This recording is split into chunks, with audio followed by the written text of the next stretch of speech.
Thank you very much, Dorian Marsic. Good morning, ladies and gentlemen. It's really a pleasure being here with all of you.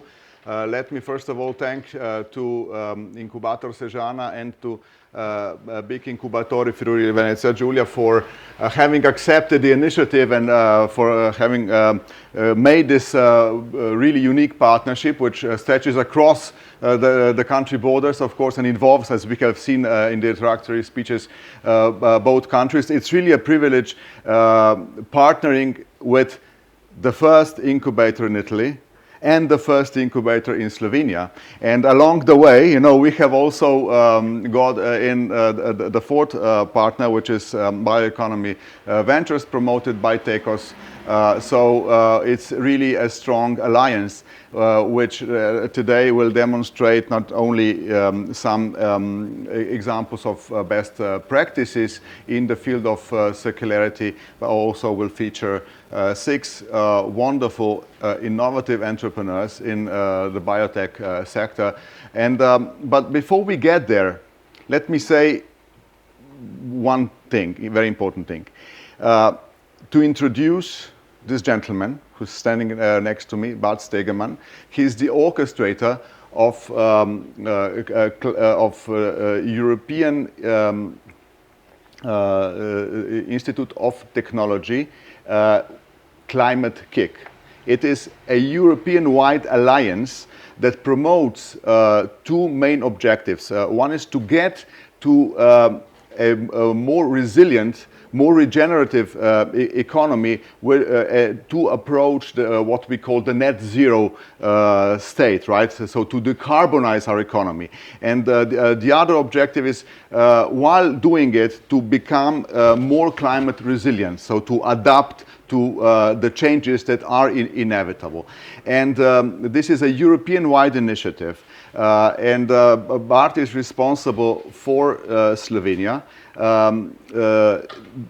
In Slovenia, there have been some interesting activities going on that we are going to get to know today. And this particularly refers to a program called Deep Demonstration. It is a program that addresses 5 key value chains important to embrace the circular economy in the Slovenian economy and society. One such value chain, which is actually perhaps the one that has got the longest lever in all this, refers to the built environment. So when we have dissolved this, we will have resolved already quite a bit, right? So really an ambitious point of beginning. But why is circularity so important? It is, what I'm going to say now has to be taken with some caution. About a half of the entire contribution, from where we are today, we have seen 7.2% and going down, or 7.2% circularity of the global economy. But from where we are now, so because basically we are nowhere, okay, to get to more or less a circular economy at the global level. Half of the contribution should come from going from linear to circular models. And about a half should come from the embracing other technologies that particularly refer to how we actually source energy and transfer energy and use energy and so on. So one thing doesn't go with the other. That's the caution I wanted to emphasize. So if we want to do this, we need a systemic approach, and we need to develop a collaborative forms of execution, because no one can get there alone. And actually, what Bart has been orchestrating, as he says, I want to call him a director, said, I'm the orchestrator. So it's already, a sign of embracing a more horizontal way, a more engaging way of doing things. So what they are trying to help is actually to make this process as systemic as possible and as collaborative as possible. And we'll get to know a little bit more of what they have been doing, because it's really a good case. It's been a while now, so Bart will explain all that. And we will also try to connect then the built environment with what we will hear later on, and that is the biotech cases. and cases of best practices. Apparently, you know, if we think in terms of silos, you know, two different worlds, so why we're doing it. But actually, it's not like that, because in the built environment, who's supposed to be living in a built environment? It's people, right? And the bioeconomy should help the people, right? And that there are very many points of common interest that we will be able to further discuss through the day. So without any further ado, I would like to ask Bart Stegemann to take the floor and present us with the climate kick and the deep demonstration in the built environment. Please, Bart, the word is yours. Thank you for having me. What I particularly like is also what Yuri mentioned, is about collaboration and working together, because circular economy is only about collaboration, yeah, which is not bound by any border, yeah, by any region whatsoever. So I'm particularly proud that we are here in Cesana, very close to the Italian border, because we have a lot in common and a lot in the economy, and especially if we speak about the built environment, a lot has been done already, also in Italy, on this one. And one of our, let's say, product portfolio owners of the built environment in Climate Kick is a doctor from Italy. So I'm very happy to make this kind of connection.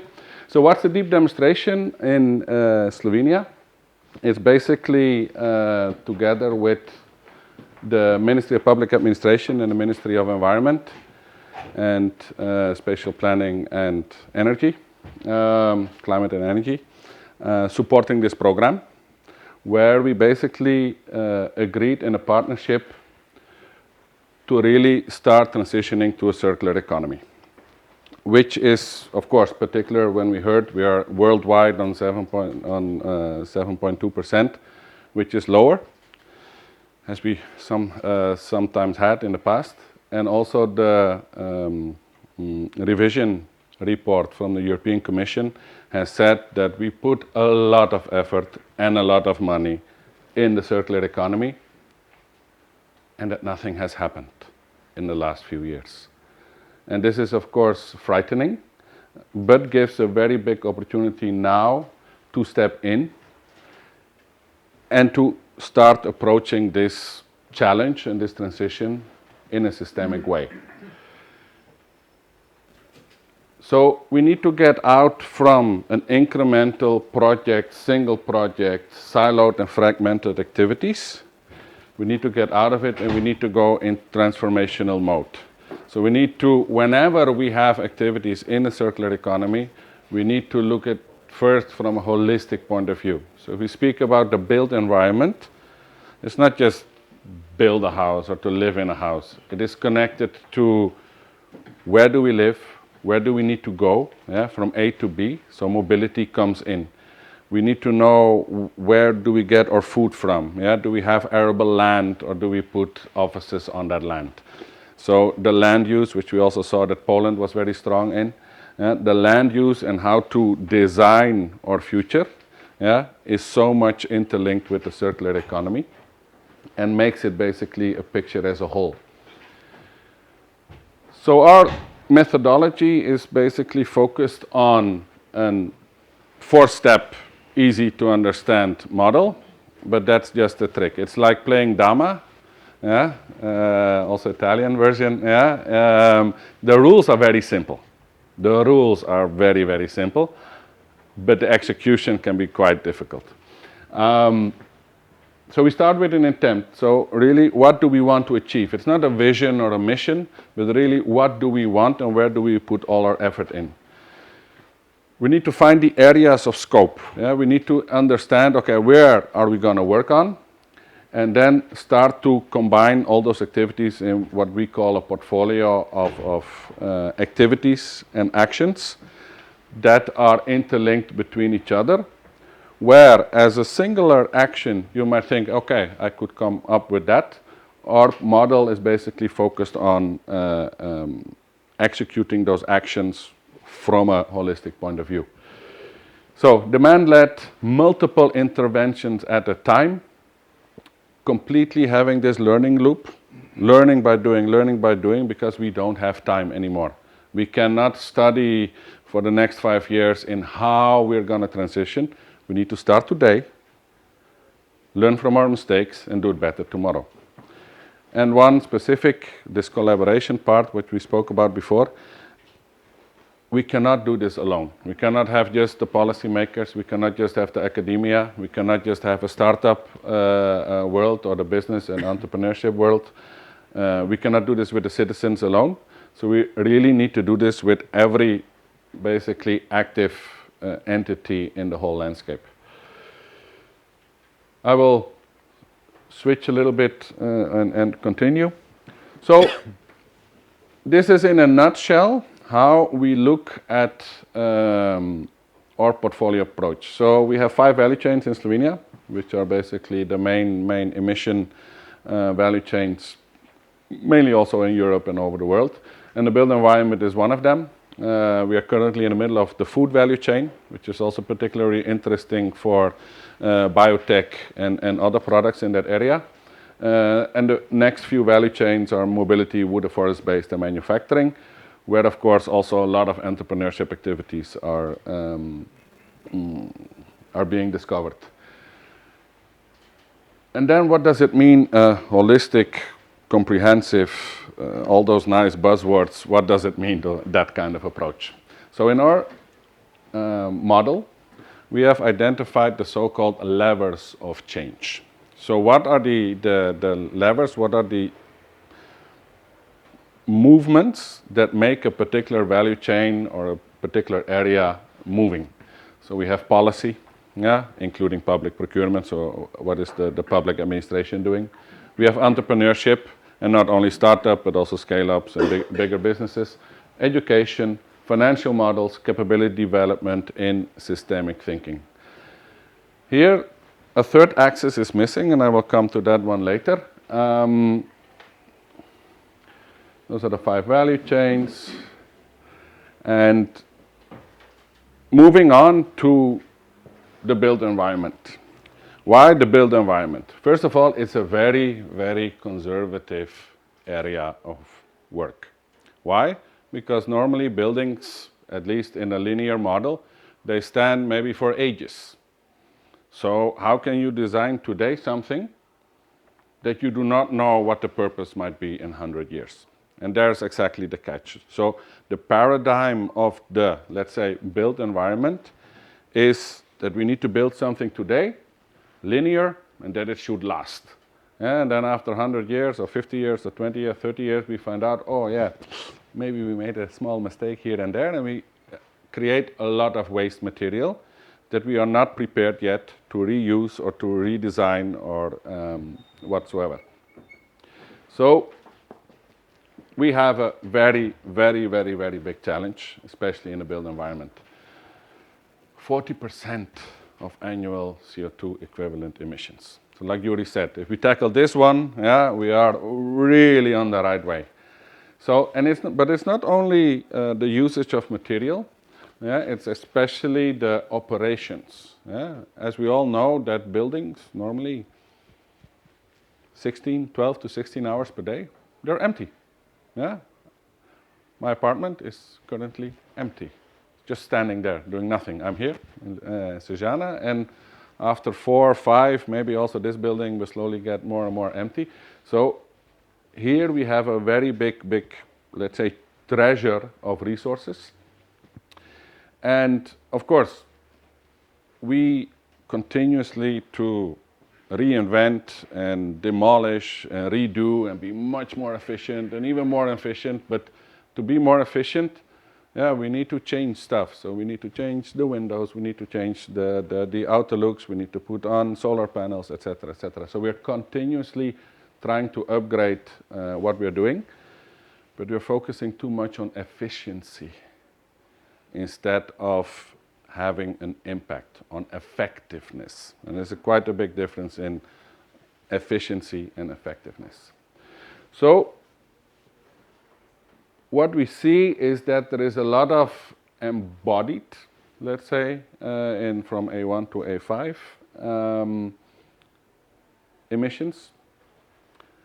But a very big part is in the maintenance and usage. So again, what are the life cycle stages from the product to beyond?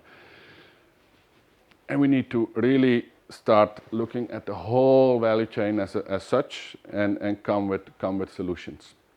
So again, a few slides on also from the Lotus Foundation together with us in where are the biggest emissions coming from. I will skip a bit.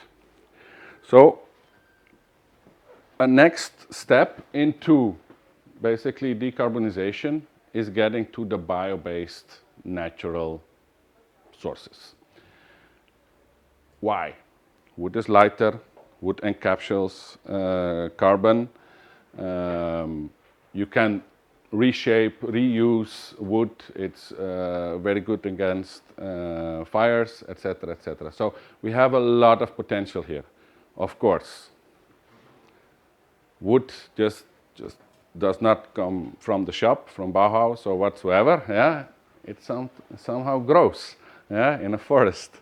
And if we do not have sustainable forestry practices in place, yeah, we have a broken circle, and we will again find ourselves in a gap of that. But it has definitely a very big potential, and we see this also in our program that, for example, public procurement, whenever there's a new kindergarten or new building built from the governmental point of view, yeah, 30% of wood is required within the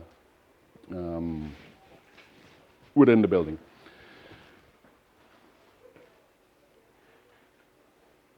So we have some strategic opportunities here. And the question is, how do we get from A to B? And we have a few trigger points. So we have public policy regulation. What can policymakers do in spatial planning, land use planning, decentralization planning? Why do we need to have all the biggest buildings in the capital so that people need to move from A to B, stand in traffic jams, and are completely not effective? Design and construction. So how can we make sure that we have an eco-nature-based solution design?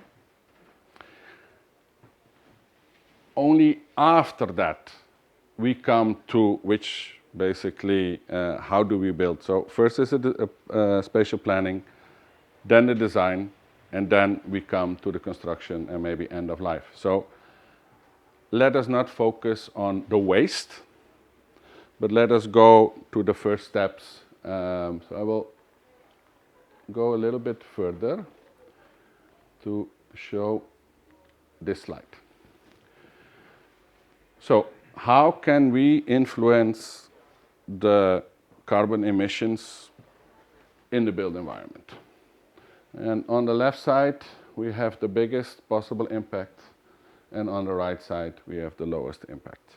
And this is this paradigm shift what we need to embrace, that, yeah, let's use a lot of waste materials, we do stone cycling, construction, maintenance, deconstruction, etc. But it does not have such a big impact, then basically go to the strategic urban planning, spatial planning, etc., etc. How can we make sure that water resources, mobility resources, that everything acts as a whole? Then you go from the urban planning to design choices, material selection, and then only the waste. So the bottom of the circular economy pyramid is here, while the biggest impact and focus should be on the left side. If you allow me, Bart. Yes. This actually demonstrates that the circular economy is not about recycling. Exactly. Recycling is the way out of where we are. It's the last way out, the last exit, let's say. Exactly. But what we want to do is preventing waste to happen in the first place. And even in the last floodings that happened through the last summer in very many places, including Italy and Slovenia, we actually realized that there were some voids in the urban planning and in the forestry policies and so forth and so forth. Please. Indeed, yeah, you're correct. So this is, let's say, a way of thinking that circular economy is about recycling waste. Yes, in the state where we are currently in, so 7% is circular economy, that means that 93% is linear, so it will produce waste at one time in their lifetime. So we need to deal with it. But to make sure that it won't happen in, I don't know, 10, 20, 30 years, we need to focus on that side and make sure that waste basically does not happen. I will go a little bit back on how to achieve this collaboration and how to make sure that we are able to step from this siloed thinking. I have my company and I do what I want. I have my investors and they tell me what I need to do. How can we work in a partnership and make sure that we make a little step forward? So what we have also in Climate Kick is the Forest and Climate Leaders Partnership, where we focus on smart forestry economy program as a first lever to make sure that nature-based solutions like timber can be used in the future. So let us not forget about this forestry part, because those are the resources that we're going to use in the future. Another very important initiative are the EU missions. Currently in Slovenia, we have 3 cities part of the EU missions on climate and neutral smart cities. Ljubljana, Velenje, Kranj. For Italy, I do not know by heart. So maybe if there's somebody from the Milan. Okay, perfect. Thank you. And from the side of Climate Kick, we are the main coordinator of this program. So we also embodied our way of working within this EU mission. The next EU mission, which is in starting mode, is the adaptation mitigation mission. Which is particularly also for Slovenia and Italy very important because of all the effects on the current climate and what it gives to areas, flooding, bushfires, etc. Another element which is really focusing on collaboration and interregional, international collaboration is the new European Bauhaus, which also focuses on, let's say, the built environment. So this kind of narratives and funding opportunities, also backed up by the European Commission, is wonderful to really kickstart also initiatives like startups, etc.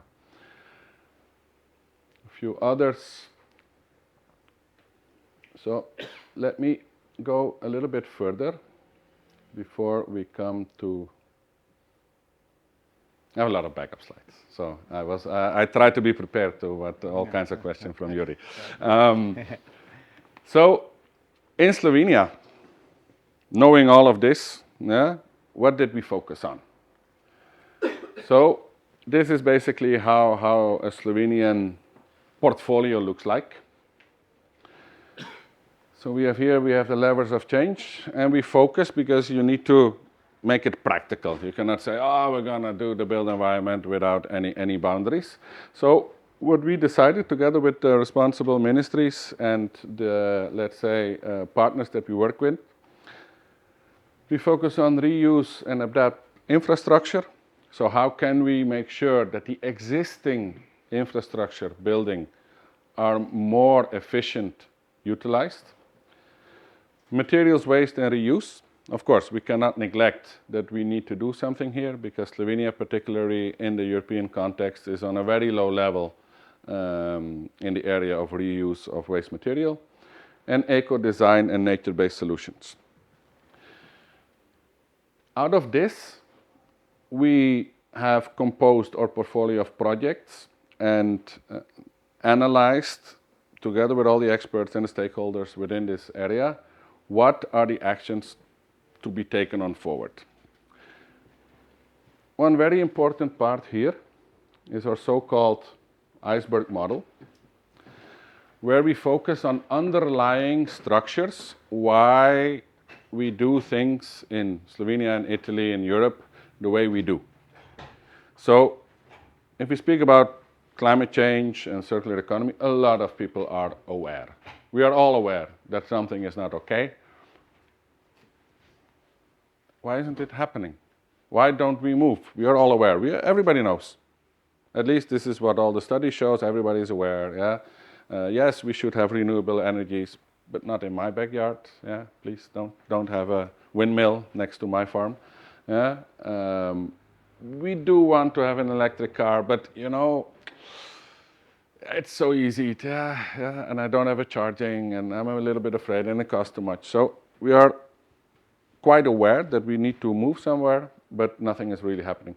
So we basically analyzed what are the underlying structures that basically discovers why it's not happening, and we try to focus on projects that really aims to change something in that direction.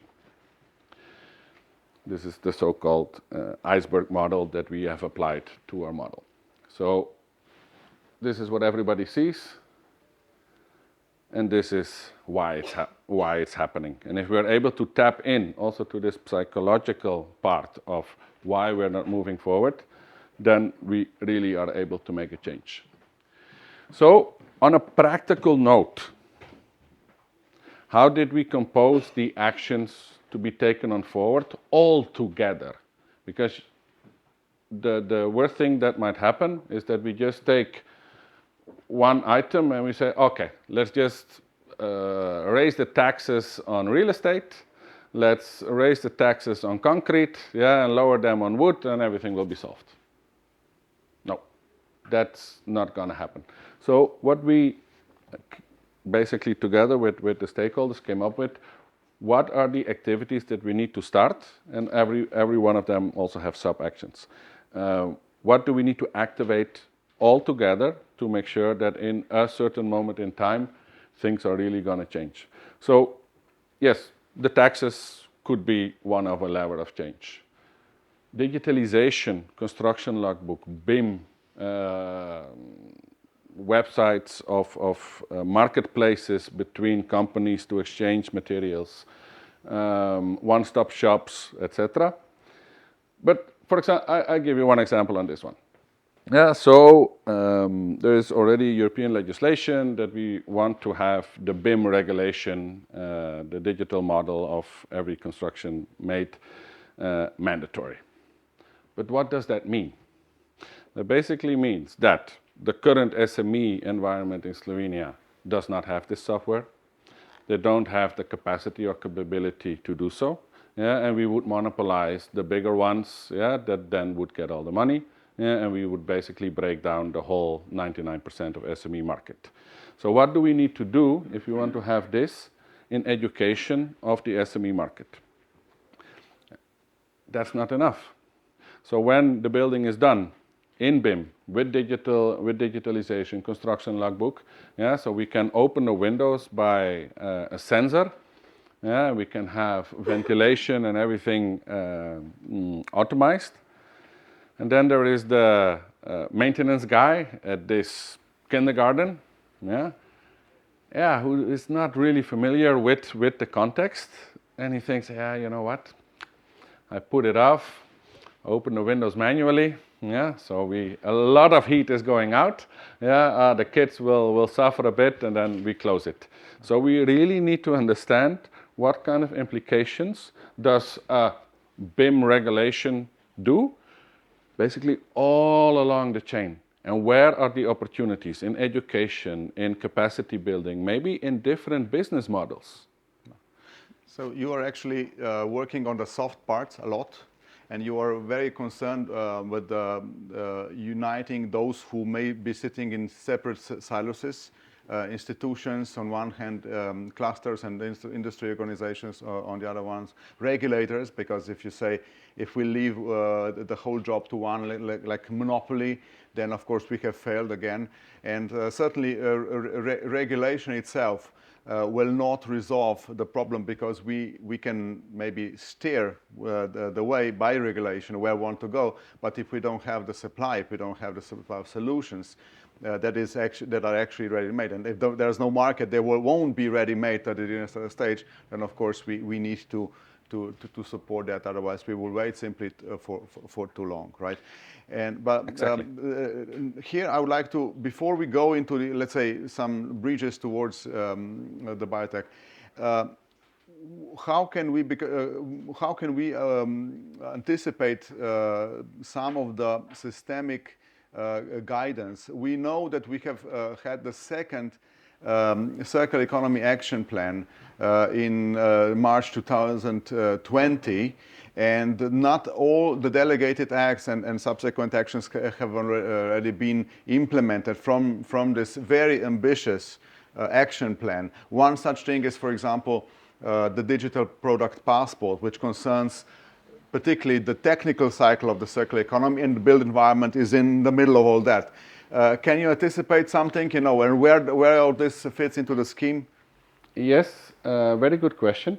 So the digital passport initiative is definitely something that is, let me see, where do we have it? Yes, I think we are here at the digital data tool. So digital passports as such will be able to deliver transparency, will deliver data so we know exactly at one moment in time what we're dealing with, and will also give the consumer in the end a good feeling, okay, I know exactly what I purchased or what I use or whatsoever. We have a few, let's say, already supported initiatives, especially Germany, who has always been a very, very structured country in this area, with all their norms and with all their bodies and standards. Amazing. Yeah. So, of course, the digital building pass is something that they really focus on. And this is completely connected to this BIM story, because when you design in BIM, you can end up with this. So yeah, there are already a lot of, let's say, digital solutions. The Dutch one, the Spain, the Germany, the Eco about that. So we have a lot of information, digital possibilities to really connect to the needs of the market. Yeah. But is there a market? Currently, we see, and for a Slovenian nice example, yeah, it came out of a very nice, I think it was a Horizon project, but it could also be Interreg or Life, so I'm not gonna. But it's the Cinderella project, which as one of the deliverables and actions was to have a one-stop shop for the built environment. It's a European funded project, yeah. Apparently there is a demand, there is a wish. How and what are the possibilities to scale up this platform, also with maybe private investment, yeah, so that this platform can really live. And because it's always this chicken and the egg. If the platform is not there, the companies cannot collaborate. But which is first?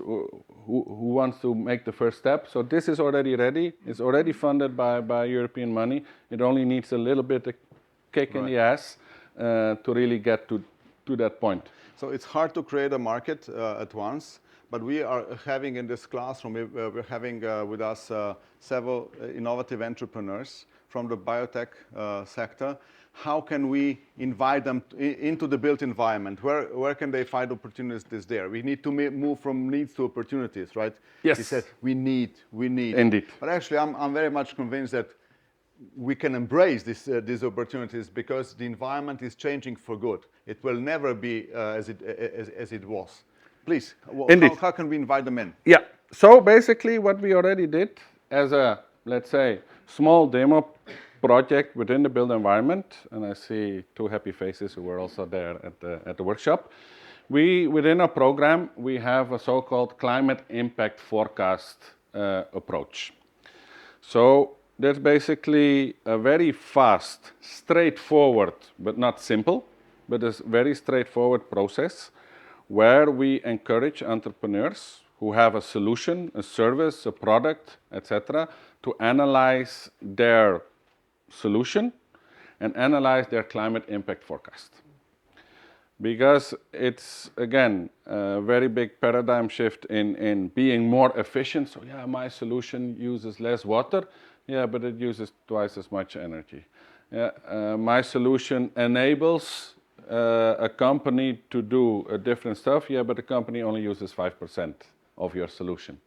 So the climate impact forecast tool that we do through all our program, also for the food, mobility, etc., is really helping you as entrepreneurs and as startups to get through this initial process and also to support you in maybe changing a certain material, a certain energy approach, a certain business model, so going from selling to leasing, which is also a very nice element of the circular economy. And relevant to the built environment in particular. Relevant to the B2B, exactly, and it's sometimes easier to manage the salvage value and some of the problems that arise from leasing operations. So basically, these areas where we are here. Yeah. So if we speak about effective green public procurement supporting nature-based solutions. Yeah? So basically, assess yourselves holistically, 360 degrees on your circularity potential and your overall sustainability impact. Yes. And try to position yourselves to what extent and where, in which areas you can be the game changers and be the market makers, and then come to Bart, right? And he will do the rest of the job. Or maybe, I mean, if I can use it this metaphor. Thank you for the marketing. Then you can, of course, position yourselves, right? Yes. And, but that's then just the first step, right? Yeah, I mean, again, the collaboration here is key. So what we offer is, without Climate Kick, we have a long tradition of also our own accelerator programs, also in Slovenia, when supporting startups in the whole climate sphere. But we're not alone. Yeah, we need incubators like Sejana, like Trieste. We need investors. We need entrepreneurs who really want to make a step in that direction. So within Climate Kick, we have our own funding mechanism, where we can also match investors with the right startups. What climate impact forecast, let's say, analysis will give you is basically a place in the top 3 or in the top 10 of climate impact, very good climate impact services of products, what you do. So whenever you have this impact analysis, yeah, you can much easier go to an investor who wants to invest in sustainable or circular solutions. So it will give you a very big advantage, yeah, compared to others who basically are not at this level. So this was the message for the entrepreneurs. What is the message to investors? It's basically the same. As an investor, and if you have a strategic goal to support the circular or sustainable economy, so try to quantify the opportunity arising from there. Yeah, but what is your message then to the incubators? The incubators is how can we work together? So it's basically, it's even bigger than a three-party. So you have entrepreneurs, you have incubators, you have investors, and you have a market demand. Yeah. There's a very big market demand in the city municipalities. If you are on Friday at the Ljubljana Forum, you will be able to listen a little bit more about that, because we have a very nice main stage event on how to connect city municipalities with scale-ups and how to close the gap between demand and supply. So it's a whole ecosystem. So embracing, but make us life easier. That's the goal. So for an investor, you do not need to scan, I don't know, thousands of companies. Where do you want to focus on? No, climate impact forecast, tick mark. If you're lucky, they're also supported by some national funding or EU funding, and you have already a short list of where you can look into. Then it's of course up to the investors. Yeah? For the entrepreneurs itself, you can, in a very starting phase of your service and your product, you can assess what you're doing right. Yeah? And with this, have a kickstart and a very big advantage before the others.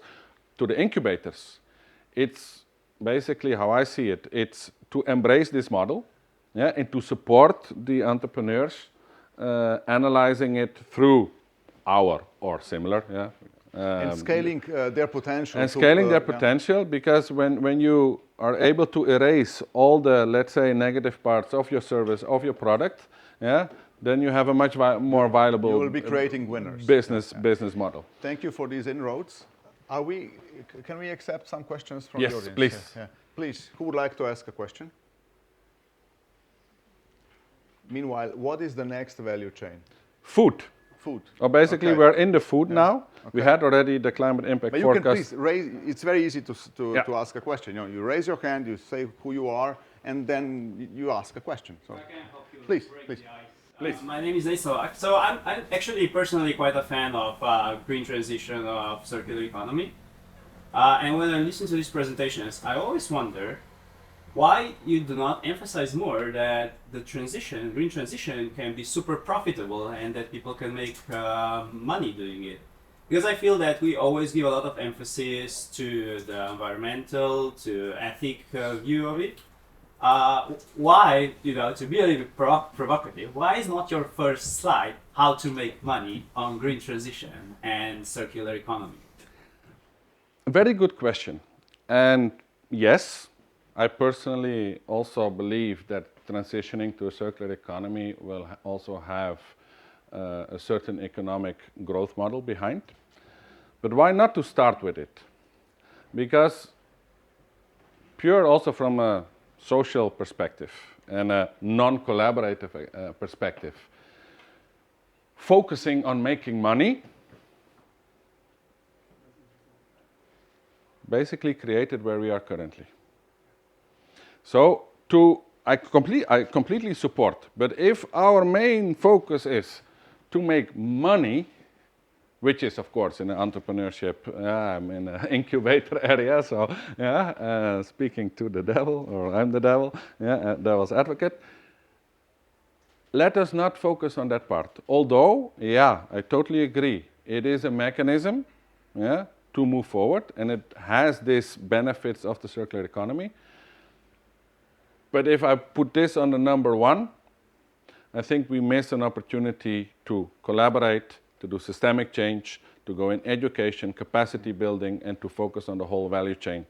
And for the ones who are most successful. It's a noble goal, but we may miss the exit, right? Indeed. Yeah, we may miss the exit because the long part of the answer is that we need to embrace also the transformation and the transformational approach. Yes. So we're not having said that, we would actually omit a good part of the message, right?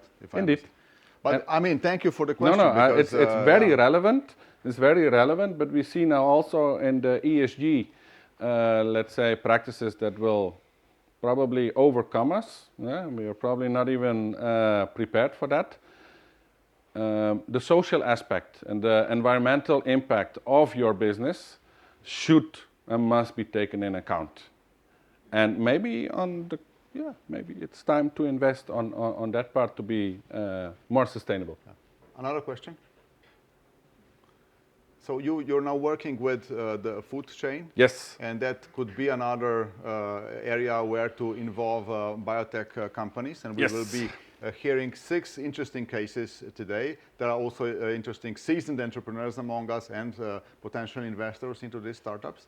Another one, if I may, the forest and wood.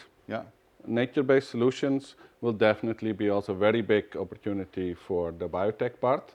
And we see already a few good examples in Slovenia where extraction from certain forests, I think it's close to Kočevje, is used for some biotech. Another question. About the website that you showed us from Germany, right? Yes. So do they have specific regulation, for instance, that you can use so much tons of CO2 per building or something like that?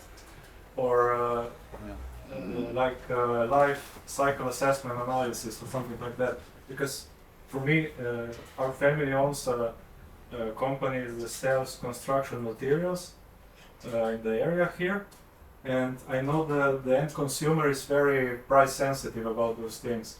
And for instance, if there would be a regulation that you can, I don't know, use this much CO2 per building or something like that, the same principle as we have that you cannot build in certain areas or something like that, I think the end consumer would be more Inclined to buy. inclined to, yeah, because Thank you. I totally agree. And one of those measures we also identified. So one of the thought experiments was to basically do exactly what you mentioned. Yeah, to tax or somehow make sure that the maximum amount of CO2 per cubic meter or whatsoever is limited. Yeah, and to favor basically in that respect materials like nature-based solutions, wood, etc. to comply with that. To be honest, if we speak about policymakers, this is, especially in Slovenia, a very big challenge. I do not know the exact state of play in Germany. I think they are on the way towards that. In Slovenia, just on the, let's say, green tax reform, we have still a lot of barriers to overcome, especially to real estate. So one first step in, let's say, regulations and making sure we lower the emissions is to do something about a real estate tax. Because a lot of apartments, buildings are just empty. And we build new ones. And that's just, let's start off not building. Just let us not build. But yeah, I totally agree that this kind of CO2 tax in the construction sector, but then is it on the material, is it on design? So it will require some actions. If we may also enlarge the reply, you actually are pointing at standards and the regulatory requirements that in part are already in place, because we all must be aware about our energy class of our dwellings, or if we don't, we will soon be obliged to be informed and comply with these standards. However, the digital product passport that is a specific, which is specifically addressed in the circular economy action plan and is going to be applied first in the so-called technical cycle of the circular economy. This means not in the biological cycle, to be specific. Aims at what? Aims at having information on the stock that we currently have. Once everything that is produced or is already in use is going to have this passport will contain information of what is on stock, what type of materials are built into a product, and the product meaning also a building or any other artifact of a built environment, wood environment, and so forth. So that will actually allow us to manage a huge stock of goods that we already have produced, and we will then in the next step be able to prevent that all this stock of materials turns into waste sometime later. But we will be able to create actions, create opportunities, create business models, and create markets so that this stock of materials will continuously turn into something new, something valuable. So I'm afraid we have actually we are urged to move to the next point, which will be actually an informal point of the program, and we will be able to chat over coffee about the topics that we have exposed in this Power Talk. I would like to thank you all for your attention. I would particularly like to thank Bart Stegemann from the European Institute of Technology Climate KIC, orchestrator responsible for Slovenia, who has been here with us. And I'm sure that this has been a very useful and comprehensive introduction into the rest of the day. So thank you. Thank you.